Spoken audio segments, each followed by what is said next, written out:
అందరికీ నమస్కారం. నా పేరు Archana. Welcome to mysterious stories. ఈరోజు కథ ప్రేమ మధురిమ. మీ ఫ్రెండ్కి ఏమైనా పిచ్చా? మాట్లాడుతుంటే అలా వెళ్ళిపోతాడేంటి? అలాంటి వాడికి నువ్వు అంత ఇంపార్టెన్స్ ఇస్తున్నావా? కనీసం క్లోజ్ ఫ్రెండ్ అని కూడా లేదు.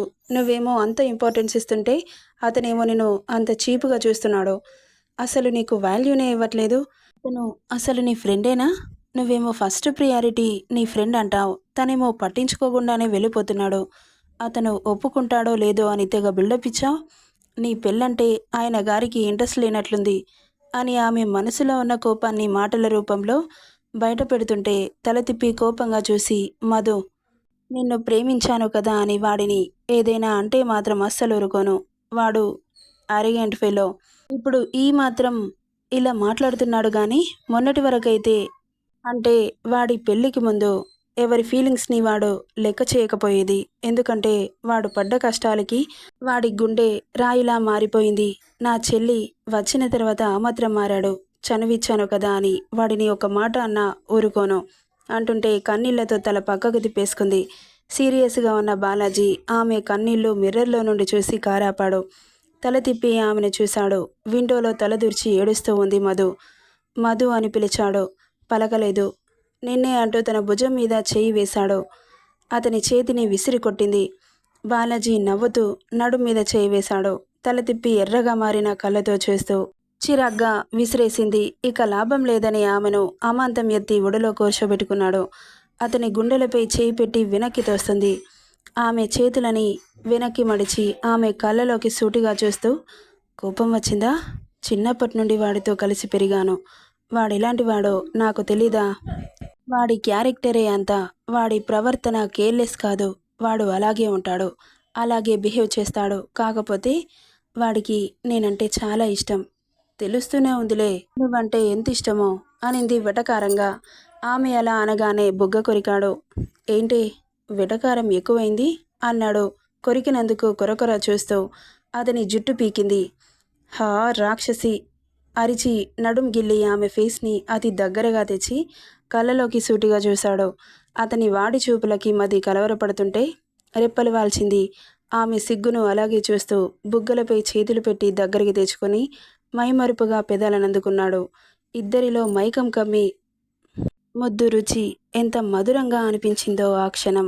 ఇక ప్రేమ మాయలో మునిగిపోయిన ఇద్దరు పక్కన నుండి వెళ్తున్న ఓ కారులో నుండి ఇటువైపు చూసిన అతనికి ఆ దృశ్యం కంటపడి కళ్ళు రక్తవర్ణంలోకి మారితే కారు ముందుకు వెళ్లేదల్లా ఆపి కోపంతో డోర్ని ఫోర్సుగా తన్ని బయటకు దిగి బాలాజీ కార్ దగ్గరికి వచ్చి కార్ విండో గ్లాస్ని గట్టిగా ఒక పంచ్ ఇవ్వగానే అది బల్లున పగిలి గ్లాస్ అద్దాలు వాళ్ళిద్దరి మీదకి చిమ్మగానే ఉలిక్కిపడి చూశారు. ఎదురుగా ఉన్న పర్సన్ని చూసి బెదిరిపోయింది మధు. ఆమెను దూరం జరిపి బాలాజీ కోపంగా కార్ దిగి యూ రాస్కెల్ అంటూ అతని కాలర్ పట్టుకున్నాడు. నా కార్ని డ్యామేజ్ చేయడానికి ఎంత ధైర్యం? అసలు ఎవడ్రా నువ్వు అంటూ కాలర్ పట్టి కుదేస్తుంటే బాలాజీ ఆగు అంటూ అరిచింది మధు. ఆమె అరుపులేమాత్రం పట్టించుకోలేదు. వాడి ఫేస్పై గట్టిగా ఒక పంచ్ ఇవ్వగానే అసలే కోపంగా ఉన్న అతను బాలాజీ కడుపులో పిడిగిలితో గుద్దాడు. హా అంటూ వాడి కాలర్ వదిలి స్టమక్ మీద చెయ్యి పెట్టుకున్నాడు బాలాజీ. మరో పంచ్ ఫేస్పై ఇచ్చాడు అతను. రేయ్ అంటూ బాలాజీ అతన్ని కొట్టబోతే తప్పుకొని ఊపిరాడకుండా పంచుల మీద పంచులిస్తుంటే బాలాజీకి ఏమవుతుందో అని అన్నయ్య స్టాప్ ఇట్ అంటూ అరిచింది మధు.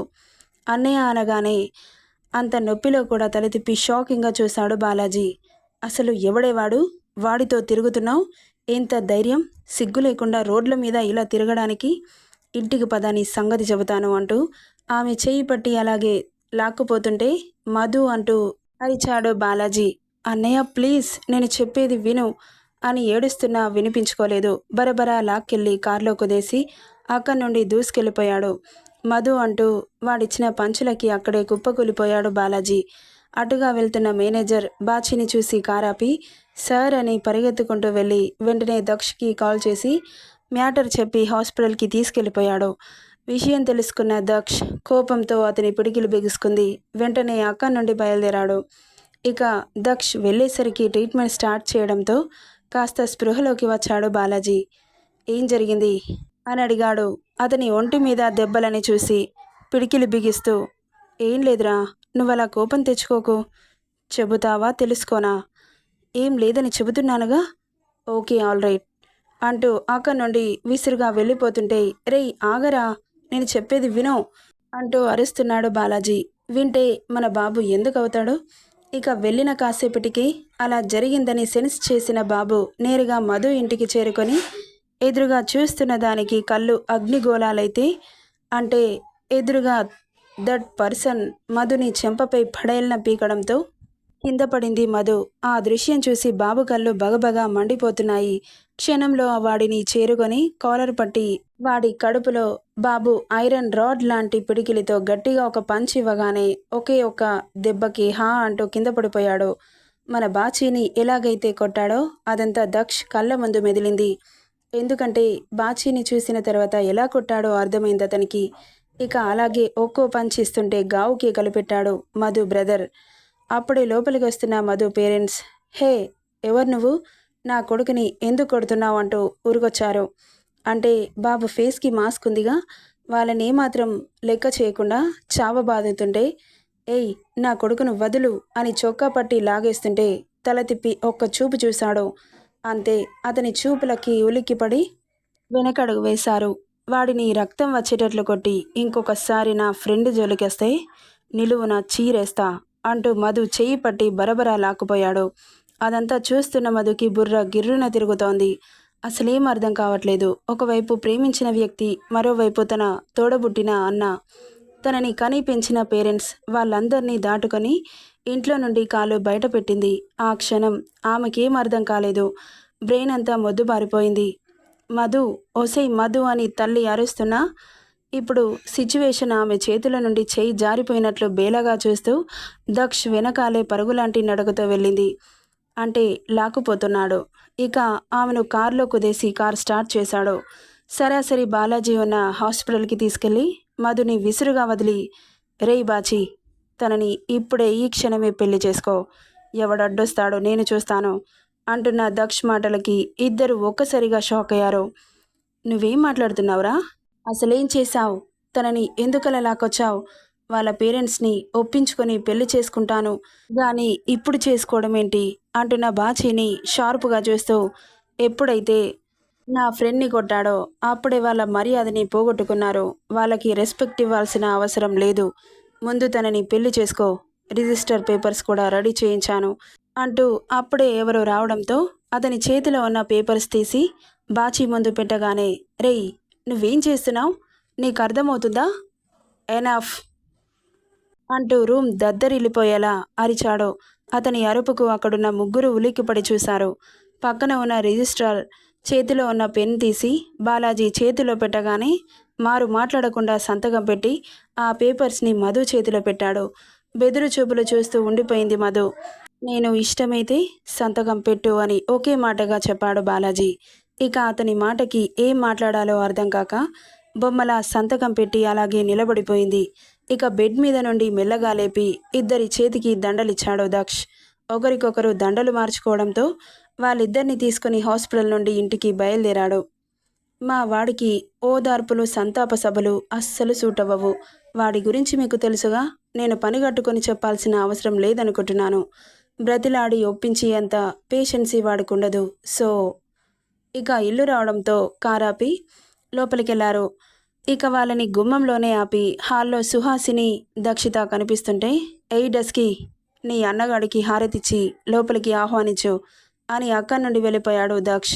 అతనలా ఎందుకన్నాడో అర్థం కాక అయోమయంగా గుమ్మం వైపు చూసిన వాళ్ళిద్దరూ ఒక్కసారిగా అదిరిపడ్డారు. అత్తయ్య, ఏం జరుగుతుంది? ఇదంతా కలయా నిజమా? నన్ను గిల్లండి.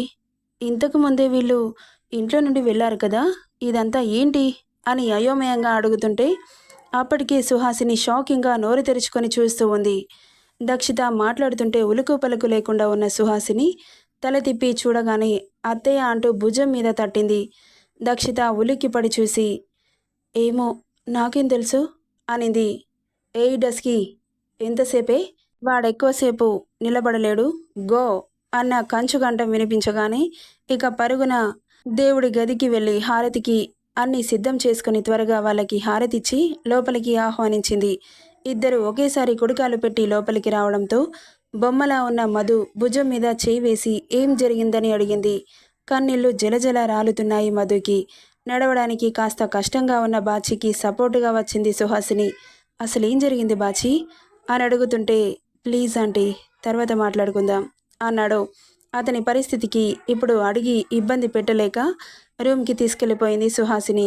మధుని కూడా కదిలించలేదు. ఇక తనని కూడా రూమ్కి తీసుకెళ్ళింది దక్షిత.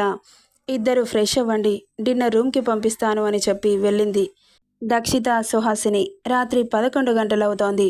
దక్ష్ కోసం వెయిట్ చేస్తున్నారు ఇద్దరు. అతని మొబైల్కి ఎన్నిసార్లు కాల్ చేసినా లిఫ్ట్ చేయకపోవడంతో హాల్లో కంగారుగా కూర్చున్నారు అత్త కోడళ్ళు. అప్పుడే లోపలికొచ్చి హారతి ఇవ్వమనడం, వాళ్ళు షాక్ అవ్వడం జరిగింది. అసలేం జరిగిందో అర్థం కాక ఇద్దరి బ్రెయిన్ స్ట్రక్ అయిపోతే బాలాజీ మధు మధ్యలో మాటలు కరువయ్యాయి.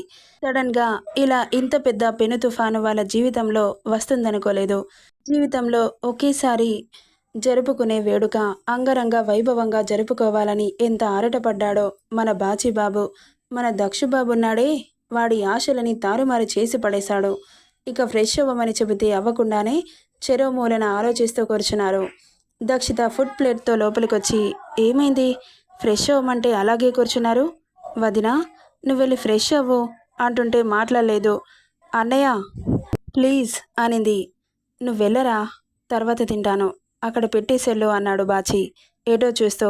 ఇక ఇంకో మాట మాట్లాడకుండా అక్కడి నుండి వెళ్ళిపోయింది దక్షిత. ఏం జరిగిందో అర్థం కాక పిచ్చెక్కిపోతుంటే సరాసరి రూమ్కెళ్ళి బాల్కనీ నుండి దట్టమైన పొగ లోపలికొస్తుంటే దక్ష్ని చేరుకొని బావా అని పిలిచింది. పలకలేదు. బావా అని మళ్ళీ పిలిచింది. చెప్పు అన్నాడు.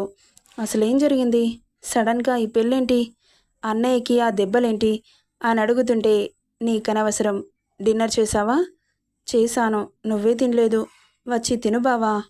ఆకలిగా లేదు, నువ్వు పడుకో. లేదు, నువ్వు తినకపోతే నేను పడుకోను అని మొండికేసింది. అసలే పిచ్చ ఫ్రస్ట్రేషన్లో ఉన్నాడు. తనలా అనగానే చిర్రెత్తుకొచ్చి విసురుగా దగ్గరకొచ్చి ఆమెను గోడకి అదుముతూ, ఒకసారి చెబితే అర్థం కాదే, పోయి పడుకో, లేకపోతే చంపుతా అంటూ గంభీరంగా అరవగానే భయంగా చూసి సరే అంటూ అతన్ని దూరం చేసి వెళ్తుంటే ఆమె రెక్కపట్టి అతని బాహువుల్లో బంధించి అతని పెదాలతో లాక్ చేశాడు. సడన్గా ఇస్తున్న ముద్దుకి ఆమె గొంతులోకి పొగ చేరి ఊపిరాడకుండా చేసింది. వెంటనే వదిలి దూరం జరిగాడు. శ్వాస ఎగతడుతూ గుడ్లు పెద్దవి చేసి అతని కదిలిస్తే ఇంకేం చేస్తాడో అని భయం వేసి అక్కడి నుండి వెళ్ళి కుక్కపిల్లలా ముడుచుకొని పడుకుంది దక్షిత. ఇక బాల్కనీలో ఉన్న బాబు అతని కోపం ఎంతసేపటికి కంట్రోల్ అవ్వక ప్యాకెట్ సిగరెట్ పీల్చి ఫ్రెష్ అయి వచ్చి ముడుచుకున్న దక్షితని చూడగానే ఆమె పడుకున్న యాంగిల్కి ముద్దుగా అనిపిస్తుంటే అప్పటి వరకున్న కోపం ఎక్కడికి పోయిందో ఆమెను గాఢంగా హత్తుకొని అతని గుండెలని దిండుగా మార్చి నుదురి మీద పెదాలు తాకిస్తూ డస్కీ అని నామస్మరణం చేస్తూ కళ్ళు మూసుకున్నాడు. అతని ప్రేమకి మురిసిపోయి నవ్వుకుంది దక్షిత. నెక్స్ట్ పార్ట్లో ఏం జరుగుతుందో చూద్దాం. ఈ స్టోరీ ఎలా ఉందో కామెంట్ చేయండి guys. Thank you for listening.